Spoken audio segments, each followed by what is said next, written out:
کیسے زندگی، آؤ علماء سے پوچھ لیں، آئے جو مشکل پیش کوئی، آؤ علماء سے پوچھ لیں۔ الحمدللہ رب العالمین والصلاة والسلام علی سید المرسلین، اما بعد فاعوذ باللہ من الشیطان الرجیم، بسم اللہ الرحمن الرحیم۔ الصلاة والسلام علیک یا رسول اللہ وعلی آلک واصحابک یا حبیب اللہ، الصلاة والسلام علیک یا نبی اللہ وعلی آلک واصحابک یا نور اللہ۔ میٹھے میٹھے اسلامی بھائیوں اور مدنی چینل کے ناظرین، سلسلہ دارالفتہ اہل سنت میں ایک بار پھر آپ کو مرحبا کہتے ہیں۔ ابتداً درود پاک کی فضیلت کہ فرمان مصطفیٰ صلی اللہ تعالیٰ علیہ وسلم ہے، تم مجھ پر درود بھیجو اللہ تعالیٰ تم پر رحمت بھیجے گا۔ صلو علی الحبیب صلی اللہ تعالیٰ علی محمد صلی اللہ علیہ وسلم۔ مدنی چینل کے ناظرین، آپ کی کالز ہمارے پاس موجود ہیں، آئیے اسی سے ہم اپنے سلسلے کو آگے بڑھاتے ہیں۔ کاشف ندیم تاری لیبیا کے شہر القبہ سے عرض کر رہا ہوں۔ مفتی صاحب سے میرا یہ سوال ہے کہ جو ہم ہاتھوں کے اوپر تسبیحات پڑھتے ہیں، تسبیح فاطمہ یا دیگر اوراد وظائف، تو اس میں یا کیا کوئی ہے کہ بائیں ہاتھ پر نہیں گننا، دائیں اور بائیں دونوں پہ پڑھ سکتے ہیں؟ جی اگلی کال۔ کسی شخص نے کسی بندے کا قرضہ دینا ہے، اب جس نے قرضہ لینا ہے وہ پیسے مانگنے کے لیے آ جاتا ہے، وہ یہ کہتا ہے کہ میری ایک کنال یا ایک بیگھہ یا ایک قلعہ رقبہ پڑا ہے، وہ آپ کاشت کر لیں، جیسے میرے پاس پیسے ہو جائیں گے میں آپ کو پیسے دے کے اپنی زمین واپس دے دوں گا، کیا یہ سود میں شمار تو نہیں ہوتا؟ انشاءاللہ عرض کرتے ہیں۔ جو تسبیحات وغیرہ پڑھی جاتی ہیں عموماً ایسا ہوتا ہے کہ ہاتھوں پر ہم اس کو گنتی کرتے ہیں، تو سیدھے ہاتھ اور الٹے ہاتھ کے حوالے سے کچھ اس میں مسائل تو نہیں ہیں؟ الحمدللہ رب العالمین والصلاة والسلام علی سید المرسلین، اما بعد فاعوذ باللہ من الشیطان الرجیم، بسم اللہ الرحمن الرحیم۔ تسبیحات، چاہے تسبیح فاطمہ ہو جی یا کوئی بھی تسبیح ہو، تو سیدھے ہاتھ سے میں پڑھی جائے، یعنی اس کا شمار سیدھے ہاتھ سے کیا جائے یا الٹے ہاتھ سے کیا جائے، تو شرعی طور پہ اس پہ کوئی قباحت نہیں ہے، نہ شریعت میں اس کی کوئی ممانعت آئی ہے۔ ٹھیک۔ انہوں نے کہا کہ ان کے علاقے لیبیا میں باقاعدہ کہا جاتا ہے کہ نہیں الٹے ہاتھ میں نہیں پڑھ سکتے، اس کی ممانعت آئی ہے، ایسا کچھ نہیں ہے، شرعی طور پر جائز ہے۔ تسبیح فاطمہ جس طرح پڑھتے ہیں ہم، ٹھیک ہے، تو سیدھے ہاتھ میں بھی پڑھتے ہیں، الٹے ہاتھ میں بھی پڑھتے ہیں، تو شرعی طور پر اس میں کوئی حرج نہیں۔ اچھا، ذہنوں میں جو کانسیپٹ ہوگا وہ یقیناً آپ کے ذہن میں بھی آ رہا ہوگا کہ الٹے ہاتھ کا استعمال بعض اوقات دیگر معاملات کے لیے استعمال ہوتا ہے، تو قرآن مجید بھی تو ہم پکڑتے ہی ہیں نا، جی تو ظاہر ہے وہ ایک ہاتھ سے کیسے پکڑیں گے جب اس کو پڑھنا شروع کریں گے، تو اس لیے تو لہٰذا اس میں کوئی قباحت نہیں، اس حوالے سے آپ نے سنا۔ اچھا، قرض کا جو سلسلہ ہوتا ہے، اب یہ جو کال تھی اس حوالے سے تھی کہ جب ان کے پاس وہ اپنا قرض لینے آیا تو انہوں نے کہا میرے پاس زمین ہے، وہ آپ لے لیں، کاش کر لیں، جب میرے پاس پیسے ہوں گے تو میں آپ کو دے دوں گا اور اپنی زمین واپس لے لوں گا، تو آپ اس حوالے سے کیا فرمائیں گے؟ یہ تو شرعی طور پہ جائز نہیں ہے، وہ سود میں آ جاتا ہے۔ ٹھیک کہ ایک شخص کسی کے پاس آیا قرض لینے کے لیے اور اس نے اور اپنی زمین دے دی کاشت کے لیے، صحیح، کہ جب تک میں تمہارا قرضہ ادا نہ کروں تو میری زمین استعمال کرتے رہو، صحیح، تو یہ تو شرعی طور پہ حرام ہے۔ صحیح، اور یہ زمین رکھوانا یہ گویا کہ گروی کے طور پہ رکھواتے ہیں، رہن کے طور پہ، اور جو چیز گروی کے طور پہ رکھوائی جائے صحیح، تو اس کا استعمال جو ہے وہ جائز نہیں ہوتا، نہ رکھوانے والا اس کا استعمال کر سکتا ہے، نہ اور جس کے پاس رکھوائے گی وہ بھی اس کا استعمال نہیں کر سکتا۔ اور ہمارے ہاں عرف یہی ہے کہ زمین گروی پہ رکھوائی یا مکان گروی پہ دیا ہی اس لیے جاتا ہے صحیح، کہ قرض کی ادائیگی تک وہ اس کو استعمال کرتا رہے۔ ٹھیک ہے، یہ شرعی طور پہ جائز نہیں ہے، سود ہے، ٹھیک، کیونکہ قرض پر یہ مشروط نفع ہے کہ قرض سے نفع اٹھا رہا ہے، اور حدیث میں آیا کہ کلو قرض جر منفع فہو ربا او کما قال، کہ ہر وہ قرض جس سے نفع حاصل ہو، جو نفع کو کھینچے، تو وہ سود ہے۔ ٹھیک، تو لہذا ان کا یہ معاملہ شرعی طور پر جائز نہیں ہے۔ اب اس کا حکم کیا ہوگا؟ اب انہوں نے زمین استعمال کر لی، صحیح، تو اس کا شرعی حکم یہ ہے کہ ہوا تو یہ ناجائز ہے، اللہ کی بارگاہ میں توبہ کی جائے، دونوں توبہ کریں گے، اور جس نے زمین استعمال کی ہے جتنا عرصہ اس نے زمین کو استعمال کیا ہے اتنے عرصے کی اس کو اجرت دینی پڑے گی. صحیح. اسی طرح لوگ آج کل بہت عام ہے گھر بھی گروی کے طور پہ رکھواتے ہیں. صحیح. کسی سے جو ہے وہ ٹھیک ٹھاک قرضہ لے لیتے ہیں, کہتے ہیں ہمارا گھر ہے تم استعمال کرتے رہو, چاہے کرائے پر دے دو, کچھ بھی کرو. تو یہ طریقہ کار بالکل جائز نہیں ہے اور یہ سود کے حکم میں آتا ہے. مدنی چل کے ناظرین, ہمارے اس معاشرے کے اندر سود جو ہے وہ مختلف صورتوں میں جو ہے نافذ ہو چکا ہے. بعضوں کا توجہ نہیں ہوتی ہے, وہ سود کا معاملہ شروع ہو جاتا ہے. تو الحمدللہ عز و جل ان سلسلوں کی برکت سے ہمیں رہنمائی ملتی ہے کہ ہمیں کس طرح اپنے معاملات کو چلانا ہے. اچھا حضور یہ ارشاد فرمائیں, آج کل یہ بھی سنا بھی جاتا ہے, دیکھا بھی جاتا ہے کہ شیشہ بھی پیا جا رہا ہے اور اس کے علاوہ تمباکو کا بھی لوگ کثرت سے استعمال کرتے ہیں. تو اس حوالے سے کیا فرمائیں گے؟ دیکھیں یہ شیشہ ہو گیا, تمباکو ہو گیا, یا حقہ پینا, ٹھیک ہے, یہ بھی حقے کی طرح ہی ہوتا ہے شیشہ, مختلف اس میں فلیور ہوتے ہیں. یا سگریٹ پینا. صحیح. تو اس کا شرعی حکم یہ ہے, کوئی اگر اس کو اس طریقے سے پیتا ہے کہ اس سے اس کو نشہ آ جاتا ہے, جیسے آنکھوں کا چڑھ جانا, حواس میں جو ہے وہ خلل آ جانا, صحیح, تو یہ شرعی طور پہ اس طرح پینا جائز نہیں. جس طرح لکھا ہے کہ حقہ بعض جہال جو ہے اس طرح پیتے ہیں, سید اعلیٰ حضرت نے بھی لکھا ہے, صدر الشریعہ نے بھی, کہ رمضان میں صحیح, افطار کے وقت وہ اس طرح ایسا دم لگاتے ہیں کہ وہ بے ہوش ہی ہو جاتے ہیں. اللہ, یعنی سے ان کو ایسا نشہ چڑھ جاتا ہے, کچھ دیر کے بعد ہوش میں آتے ہیں. تو اس طرح پینا تو یہ بالکل ناجائز ہے, یہ نشے کے طور پر ہوا. تو اسی طرح حقہ ہو, سگریٹ ہو, یا تمباکو ہو, یا شیشہ ہو, شیشے کو بھی اس طور پہ پیا جاتا ہے تو یہ جائز نہیں ہوگا. اور اگر اس طور پر تو نہیں ہوتا کہ جس سے کوئی ان کے حواس میں کوئی فرق پڑے, نشہ وغیرہ نہیں چڑھتا اور اس کے اندر کوئی نشے والی کوئی چیز بھی ملی بھی نہیں ہے, تو شرعی طور پہ پینا یہ جائز ہوگا. اور اگر اس کے پینے سے منہ میں بدبو پیدا ہوتی ہے تو پھر تو اس کا پینا جائز تو رہے گا, لیکن مکروہ ہوگا. مکروہ تنزیہ ہے کہ ایسی چیز کا استعمال جس سے منہ میں بدبو پیدا ہو جائے.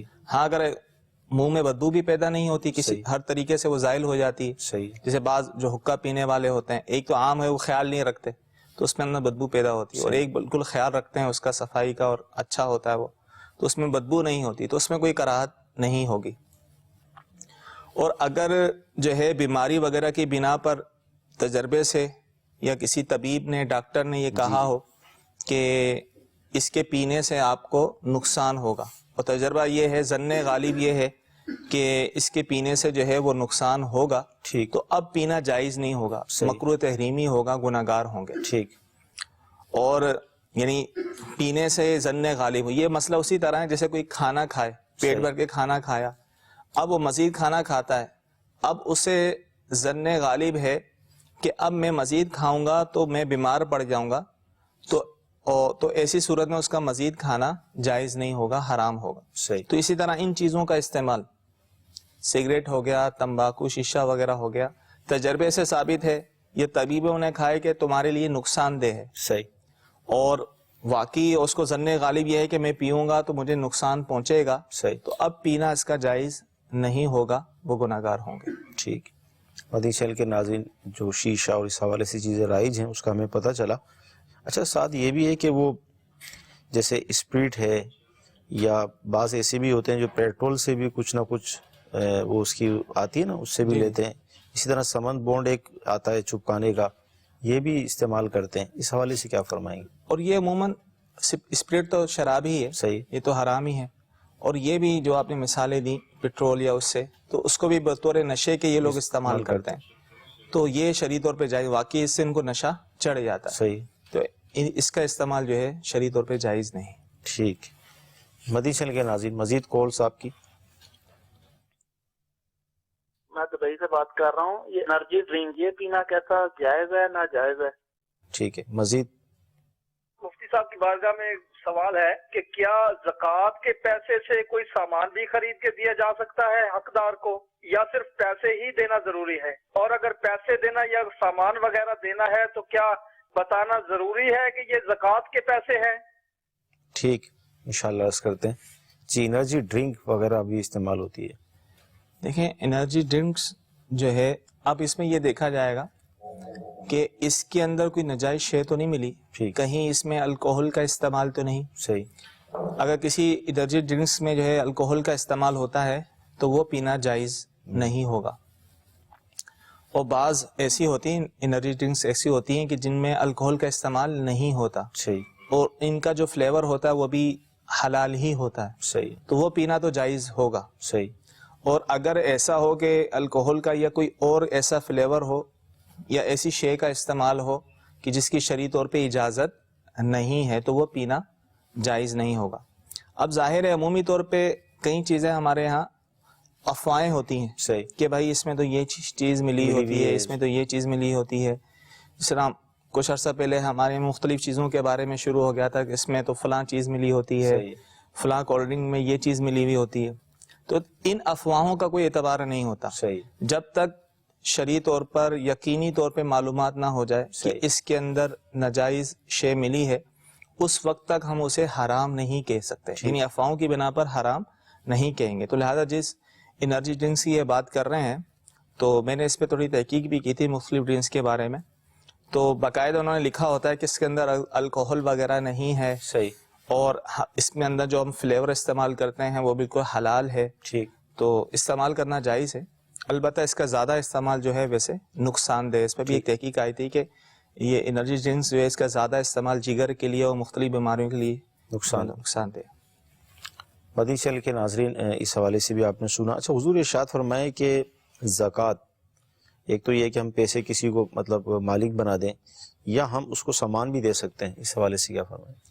دیکھیں, کسی کو زکوٰۃ دے رہے ہوں تو اگر وہ مستحق زکوٰۃ ہے تو اسے رقم دینا ہی ضروری نہیں ہے. صحیح, رقم کے علاوہ کپڑا یا کوئی سامان وہ بھی جو ہے وہ زکوٰۃ کے طور پہ دیا جا سکتا ہے, اور جو چیز وہ دے گا اس کی جو ویلیو ہوگی, قیمت ہوگی, اس کے مطابق جو ہے اس کی زکوٰۃ ادا ہو جائے گی. اب وہ چاہے وہ نئی چیز کوئی دے رہا ہے خرید کر, یا گھر میں اس کے اندر کوئی چیز یا کپڑے رکھے ہوئے تھے یا کوئی اور سامان رکھا ہوا تھا, اس نے کسی مستحق زکوٰۃ کو زکوٰۃ کی نیت سے دے دیا تو یہ بھی جائز ہے. تو اس کپڑے اور سامان کی جو موجودہ قیمت ہوگی, صحیح, تو اس حساب سے جو ہے وہ زکوٰۃ بھی ادا ہو جائے گی. اب انہوں نے یہ بھی شاید پوچھا تھا جس کو دے رہے ہیں تو کیا اس کو بتانا یہ ضروری ہے؟ تو شرعی طور پہ بتانا ضروری نہیں ہے. صحیح, زکوٰۃ کی ادائیگی کے لیے جو زکوٰۃ دے رہا ہے اس کی نیت ہونا ضروری ہے, صحیح, کہ زکوٰۃ کی نیت سے وہ دے. تو جس کو دے رہا ہے اس سے بتانا ضروری نہیں ہوتا, اور کسی بھی نام سے دے سکتا ہے, تحفے کے نام سے دے سکتا ہے, تو شرعی طور پہ اس میں کوئی حرج نہیں ہے. ضروری کیا ہے, وہ یہ ہے کہ زکوٰۃ دینے والا دیتے وقت زکوٰۃ کی نیت کرے تو زکوٰۃ ادا ہو جائے گی. جس کو زکوٰۃ دے رہا ہے اسے بتانا ضروری نہیں. اچھا, بعض اوقات ایسا ہوتا ہے کہ اس میں ہم شرائط لگاتے ہیں, مثال کے طور پہ اگر کھانا ہے تو بھئی ابھی کھاؤ اس کو, یا یہ چیز میں دے رہا ہوں یہ آپ کے لیے, آپ کسی اور کو مت دیجیے گا, اس طرح کی شرطیں بھی لگا دیتے ہیں, تو اس پہ کوئی اثر پڑے گا زکوٰۃ پہ؟ شرط پہ کوئی اثر نہیں پڑے گا. اگر اس کو مالک بنا دیا ہے, کسی کو دے دیا ہے, اور اس طرح کی کوئی شرط پہ لگا دے تو اس میں کوئی فرق نہیں پڑے گا. وہ نہ اس پر شرط پر عمل کرنا کوئی ضروری ہے. وہ مالک ہو چکا, آپ نے ملکیت میں دے دیا تو وہ مالک ہو گیا, جس کو چاہے دے, خود استعمال کرے یا دوسرے کو دے. جی, مزید کالز. مغرب کی نماز کے ٹائم جیسے امام صاحب بھول جاتے ہیں, 3 رکعتوں میں چوتھی رکعت کے لیے کھڑے ہو جاتے ہیں, تو لقمہ دیا امام صاحب واپسی اپنے نیچے آ کے سامنے بیٹھ جاتے ہیں, تو مجھے یہ معلوم کرنا تھا کہ جس نے لقمہ دیا اس کی نماز ہو جائے گی, مجھے یہ معلوم کرنا ہے. امام صاحب مغرب کی جو تیسری رکعت تھی جس میں سلام پھیرنا تھا وہ بھول گئے, کھڑے ہو گئے, پھر کسی نے لقمہ بھی دے دیا, تو اب اس لقمہ دینے والے کی نماز کا کیا ہوا, نماز کا کیا ہوا, اس حوالے سے دیکھیں. مسئلہ یہ ہے, پہلے مسئلہ بتاتے ہیں تو پھر اس میں جن کو شبہ آ رہا ہے وہ بتاتا ہوں. مسئلہ یہ ہے کہ امام جو ہے وہ تیسری رکعت میں اس نے بیٹھنا تھا, قعدہ اخیرہ میں وہ نہ بیٹھا, صحیح, یا بیٹھ چکا تھا لیکن یہ سمجھا کہ میری 2 ہوئی ہیں, کھڑے ہو گئے, وہ کھڑے ہو گئے. اب پیچھے سے کسی نے لقمہ دیا تو یہاں لقمہ دینا جائز تھا کیونکہ یہ محل ہے لقمہ دینے کا. ٹھیک, تو لقمہ دیا تو لقمہ دینا جائز تھا, لقمہ دینے والے کی نماز نہ ٹوٹی. اور امام صاحب نے لقمہ لیا, لقمہ لے کر بیٹھ گئے اور انہوں نے سجدہ سہو کر کے سلام پھیر دیا, تو امام صاحب کی نماز ہو گئی, سب کی نماز ہو گئی. ٹھیک. اچھا, وہ مسئلہ جو لقمہ دینے والے کی نماز ٹوٹ جاتی ہے وہ اس صورت میں ہے کہ جہاں لقمہ دینے کی اجازت نہ ہو وہاں لقمہ دے دیا جائے، اس کو کہتے ہیں غیر محل میں لقمہ دینا. ٹھیک ہے. جیسے قعدہ اولا میں بیٹھنا، جیسے مغرب کی نماز میں جو 2 رکعت پڑھ کے بیٹھتے ہیں قعدہ اولا کہلاتا ہے. یہ 4 رکعت والی نماز ہے، اس میں 2 رکعت پڑھ کے جو بیٹھیں گے قعدہ اولا. قعدہ اولا میں بیٹھنا یہ واجب ہے. صحیح. اب اس صورت میں امام صاحب بھول گئے اور بھول کر پورے سیدھے کھڑے ہو گئے. ٹھیک. بالکل سیدھے کھڑے ہو گئے. اب پورا سیدھے کھڑے ہونے کے بعد اب کسی نے لقمہ دیا، صحیح، تو لقمہ دینے والے کی نماز ٹوٹ جائے گی. صحیح. کیونکہ شرعی حکم یہ اور یہ حدیث میں بھی ہے کہ جب سیدھے کھڑے ہو جائیں تو واپسی نہ آئے. تو اب شریعت یہ کہتی ہے کہ واپسی نہ آئے، اور واپسی آئیں گے تو گناہگار ہوں گے. ٹھیک. اور پیچھے لقمہ دینے والا واپسی آنے کا لقمہ دے رہا ہے، لیکن جس کی شریعت اجازت نہیں دے رہی اس کا لقمہ دے رہا ہے، تو یہ غیر محل میں لقمہ ہوا. صحیح. تو اس لیے لقمہ دینے والے کی نماز ٹوٹ گئی. صحیح. اب اگر امام نے لقمہ لے لیا اس کا، تو اس صورت میں امام کی نماز بھی ٹوٹ جائے گی اور سب کی نماز ٹوٹ جائے گی. اللہ اکبر. اگر امام نے لقمہ نہیں لیا، ان کو پتا تھا مسئلے کا، انہوں نے اپنی نماز پوری کر کے آخر میں سجدہ سہو کر لیا، تو امام صاحب کی نماز ہو جائے گی، لیکن وہ سب کی ہو جائے گی، لیکن جس نے لقمہ دیا تھا ہو گئے ان کے نماز ٹوٹ جائے گی. صحیح. تو لہذا اس چیز کی بھی معلومات ضروری ہے کہ کہاں لقمہ دینا چاہیے اور کہاں نہیں دینا چاہیے. اور جہاں لقمہ دینے کی اجازت ہے وہاں اگر لقمہ دے دیا گیا تو لقمہ دینے والے کی نماز نہیں ٹوٹتی. صحیح. اور چاہے وہ امام صاحب لیں یا نہ لیں. صحیح. بعض اوقات یہ ذہن میں ہوتا ہے کہ بھائی کسی نے لقمہ دیا تھا، امام صاحب نے لیا نہیں. صحیح. امام صاحب نے نہیں لیا تو لہذا مقتدی کی نماز، لقمہ دینے والے کی نماز ٹوٹ گئی. ایسا نہیں ہے. صحیح. اگر اس نے لقمہ محل میں دیا تھا، ایسی جگہ میں جہاں شریعت نے اجازت دی تھی، جیسے یہی مسئلہ صحیح کہ قعدہ آخیرہ میں امام صاحب بیٹھ چکے تھے صحیح یا نہیں بیٹھے، چوتھی کے لیے یا پانچویں کے لیے کھڑے ہو گئے، تو اب کسی نے لقمہ دیا تو وہ لقمہ دینا جائز ہے کیونکہ یہ محل ہے. تو لقمہ دینے والی کی نماز نہیں ٹوٹے گی. وہ امام صاحب نے لقمہ لے لیا، آخر میں سجدہ سہو کر لیا تو نماز ہو جائے گی. ٹھیک. حدیث شریف کے ناظرین، پتہ یہ چلا کہ ظاہر ہر چیز کے احکام میں اب لقمہ دینا، اس میں مساجد کے اندر جو دیکھا جاتا ہے لوگ اتنی جلد بازی سے کام لیتے ہیں کہ اگر امام سے غلطی ہو جائے تو ایسا لگتا ہے کہ سب الرٹ اور ایک دم چاروں طرف سے آوازیں آنا شروع ہو جاتی ہیں. تو اب اس سے اندازہ لگائیں کہ لقمہ کہاں دینا ہے کہاں نہیں دینا. اس کا بھی پورا ایک مطلب یہ کہ شریعت نے قاعدہ بیان کیا ہے. اب کتنی نازک بات ہے کہ جہاں لقمہ نہیں دینا تھا وہاں کسی نے لقمہ دیا، اس کی نماز بھی گئی، اور امام نے اگر لے لیا تو امام کی نماز بھی ٹوٹ گئی، اور اس کے پیچھے جتنے مقتدی تھے ان سب کی بھی نماز ٹوٹ گئی. اور اگر ہم غور کریں تو شاید اس طرح کی مثالیں مل جاتی ہوں گی کہ بعض اوقات ایسے بھی علاقے ہیں جہاں پر ظاہر مسجدوں میں امام بن جاتے ہیں، جو بالخصوص اسٹیشنز پر یا اس طرح کی جگہوں پر جو مساجد ہوتی ہیں وہاں پر لوگ کسی کو بھی آگے بڑھا کے امام بناتے ہیں، اور وہاں اگر اس طرح کا معاملہ ہو جائے تو لوگ تو یہی سمجھیں گے ہماری نماز تو ہو گئی لیکن امام کی نماز تو ٹوٹ گئی تھی، اور مطلب کتنا بڑا معاملہ ہے. تو لہٰذا شریعت کے احکام سیکھنے کے حوالے سے ہم سب کو سنجیدگی کا مظاہرہ. یہ ہے کہ مسئلہ سن لیا، اب یہ خود سے یہ حکم نہیں لگانا صحیح ہے کہ بھائی یہاں لقمہ دے دیا تھا تو یہاں ہم نے سنا تھا، ہم نے پڑھا تھا یا سنا تھا کہ بھائی لقمے کا محل نہیں ہے. اب یہ فیصلہ کرنا ہے مفتی صاحب نے. صحیح. تو کبھی ایسا معاملہ ہو جائے تو فوراً کال کر کے یا رابطہ کر کے مفتی صاحب سے پوچھ لیں صحیح کہ ایسا بعض اوقات وہ نماز ٹوٹنے والی صورت نہیں بنتی. صحیح. جیسے یہی مسئلہ جو میں نے بتایا جس میں نماز ٹوٹ جاتی ہے کہ امام صاحب قعدہ اولا میں نہیں بیٹھے اور تیسری کے لیے کھڑے ہوگا، کسی نے لقمہ دیا تو لقمہ دینے والے کی نماز ٹوٹے گی. لیکن یہ ذہن میں رکھیں کب ٹوٹے گی؟ جب پورا سیدھا کھڑا ہو گیا تھا. صحیح. اب سیدھا کھڑا ہو گیا، اب کسی نے لقمہ دیا، صحیح، جب ٹوٹے گی. لیکن ابھی کھڑے ہی ہو رہے تھے، اسٹارٹ لیا تھا اوپر جانے کا، ٹھیک ہے، لیکن پورے سیدھے کھڑے نہیں ہوئے، اب کسی نے لقمہ دیا تو یہاں لقمہ دینا جائز تھا. صحیح. لقمہ دینے والی کی نماز نہ ٹوٹی. ٹھیک ہے. تو وہ کوئی یہ نہ سمجھے، ظاہر ہے اب ہر کوئی تو امام کو نہیں دیکھ رہا ہوتا نا صحیح کہ امام سیدھے کھڑے ہوتے یا ہو رہے تھے یا کیا تھا. صحیح. تو یہ امام صاحب سے پوچھ لیا جائے. تو یہ مسئلہ ایسا ہے کہ امام سیدھے کھڑے ہو گئے صحیح قعدہ اولا چھوڑ کر، اب کسی نے لقمہ دیا تو اب لقمہ دینے والے کی نماز ٹوٹے گی. اگر سیدھے کھڑے نہیں ہوئے تھے اور کسی نے لقمہ دیا، اب چاہے امام نے لقمہ نہ بھی لیا ہو یا لے بھی لیا ہو تو اس صورت میں نماز نہیں ٹوٹے گی. ٹھیک. مدنی چینل کے ناظرین، بالخصوص جو چیزیں پی جاتی ہیں جن کو مشروبات بھی کہا جاتا ہے، یعنی ناجائز مشروبات کے حوالے سے ہمارا سلسلہ چل رہا تھا جس کی شریعت نے ممانعت کی ہے. مزید اس پر ہم گفتگو کریں گے. کیا فرمائیں گے کہ آج کل سردی کی لہر جو ہے وہ ہمارے اپنے شہر میں بارشیں بھی ہوئی ہیں اور موسم ٹھنڈا ہو گیا ہے، اس موسم میں بھی اس طرح کی چیزیں استعمال کی جاتی ہیں جس سے جسم کو تھوڑی سی گرمائی ملے؟ تو بہت ساری ایسی چیزیں ہیں جس کا پچھلے سلسلوں میں بھی ذکر کیا تھا. ایسے موسم میں اور عام طور پر لوگ بیئر کا استعمال بہت کرتے ہیں، جو کا پانی کے جو کی شراب کہہ لیں اس کو. تو اس میں بھی الکوہل کی آمیزش ہوتی ہے. صحیح. اور اگرچہ بنسبت کم ہوتی ہے دیگر جو شرابیں ہوتی ہیں، تو یہ پینا بھی جائز نہیں ہے. صحیح. تو اکثر یہ سوال کرتے ہیں ایسی مشروبات پینے والے کہ بھائی اس سے تو ہمیں نشہ وغیرہ تو چڑھتا نہیں. صحیح. دیکھیں، نشہ چڑھنا یہ قید نہیں ہے. صحیح. کہ نشہ ایک آدھ پینے سے اس لیے نہیں چڑھتا کہ الکوہل کی مقدار کم ہوتی ہے اس میں. صحیح. تو اگر کثیر پیا جائے، زیادہ اس کو پیا جائے تو پھر نشہ آئے گا. اور حدیث میں یہ الفاظ موجود ہیں کہ جس کا کثیر نشہ لائے، یعنی وہ مشروب کہ جس کا پینا زیادہ پینے سے نشہ آتا ہو تو اس کا کم پینا بھی حرام ہے. صحیح. تو لہذا اب بیئر سے جو ہے وہ ایک آدھ بوتل پینے سے نشہ نہیں آتا، زیادہ پیئیں گے پھر نشہ آئے گا، تو تھوڑا سا پینا بھی، ایک گھونٹ پینا بھی حرام ہوگا. تو لہذا اس معاملے میں دیکھ لیا جائے. اور ابھی جو سوال گزرا جو انرجی ڈرنکس کے حوالے سے، تو اس میں بھی غور کر لیا جائے کہ اس کے اندر کیا کیا اجزاء ملے ہوئے ہیں، یہ تحقیق کر لی جائے. بعض اوقات خاص کر یہ جو انہوں نے سوال کیا تھا دبئی سے کیا تھا، تو باہر ممالک میں یہ چیزیں بہت عام ہیں، اس کو بالکل عام مطلب یہ بک رہی ہوتی ہیں. ہمارے یہاں تو پھر بھی جو ہے اتنا عام نہیں ہوتی، لیکن باہر ممالک میں بالکل یہ عام بک رہی ہوتی ہیں ایسی مشروبات یا ایسی شرابیں.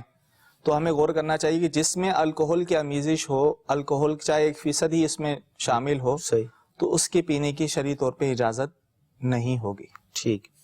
مدنی چینل کے ناظرین، پینے کے حوالے سے کتنی احتیاطیں کرنی ہیں یہ آپ سن رہے ہیں. اللہ تعالیٰ ہمیں توفیق دے کہ ہم ان چیزوں سے بچتے رہیں، دوسروں کو بچاتے رہیں. تو دعوت اسلامی کے مدنی ماحول میں الحمدللہ عز و جل یہ ہمیں مطلب اس طرح کی سوچ مزید ملتی ہے. دعوت اسلامی کا مدنی ماحول نیک اعمال کے حوالے سے، گناہوں سے بچنے اور بچانے کے حوالے سے معاون اور مددگار ہے. اچھا، تھوڑی سی میں سلسلے جو ہمارا موضوع سے ہٹ کر، ظاہر سردی ہے تو ہمارے یہاں جو ہے عام طور پر کپڑے جو اترن ہوتی ہے باہر سے بھی آتے ہیں، کوٹ اور اس طرح کی چیزیں تو لے کر لوگ پہن لیتے ہیں. بعض کو یہ وسوسہ ہوتا ہے کہ یار یہ ناپاک ہوگا، یہ ہوگا. کیا فرمائیں گے؟ دیکھیں، ایک مسئلہ یہ ذہن میں رکھیں کہ شک کی بنا پر کوئی چیز ناپاک نہیں ہوتی. صحیح. اچھی بات ہے اس کو دھو کر ہی استعمال کیا جائے، اس طرح باہر سے جو کپڑے آتے ہیں. لیکن اگر کوئی اس کو استعمال کرتا ہے بغیر دھوئے بھی، تو شرعی طور پہ یہ نہیں کہا جائے گا کہ یہ ناپاک ہے. صحیح. یا یہ پہن کر نماز نہیں ہوگی. صحیح. تو اگر کسی نے وہ لباس پہن بھی لیا بغیر دھوئے اور بظاہر نجاست والی کوئی چیز نظر نہیں آ رہی، تو اگر یہ پہن کر اس نے نماز پڑھ لی تو اس کی نماز بھی ہو جائے گی اور پہننا بھی جائز ہوگا.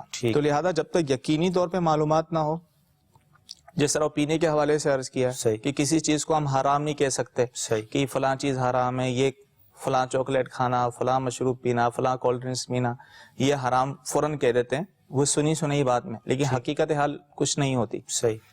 تو اسی طرح جو ہے لباس کے حوالے سے بھی، پاکی اور ناپاکی کے حوالے سے کسی چیز کو نجس اور ناپاک ہم اس وقت تک نہیں کہہ سکتے جب تک ہمیں یقینی معلومات نہ ہو. تو اس لیے لباس کے حوالے سے بھی جو ہے ہمیں جب تک یقینی معلومات نہ ہو ہم اس وقت تک جو ہے اس کو ناپاک نہیں کہیں گے. اچھا، اب جیسے لکوڈ جو ہے، اس طرح کی جو چیزیں ہوتی ہیں جن کے پینے کا ہم بیان سن رہے ہیں، اگر اس سے جسم پہ مالش کی جائے تو کیا اس پر بھی کوئی حکم لگے گا؟ دیکھیں، جو شرابیں کے لحاظ سے، جو شرابیں جن کا پینا جائز نہیں ہے تو اس کا خارجی استعمال بھی جائز نہیں ہوگا. صحیح. بلکہ فقہاء کرام نے یہ لکھا ہے کہ اپنے جسم پر بھی نہیں لگا سکتے، جسم پر اگر کوئی زخم ہو تو اس پہ بھی شراب نہیں لگا سکتے کیونکہ نجس ہوتی ہے، ناپاک ہوتی ہے. صحیح. اسی طرح کوئی جانور ہو، اس کا جانور پر زخم ہو تو اس کے بھی زخم پہ وہ شراب نہیں لگا سکتے. صحیح.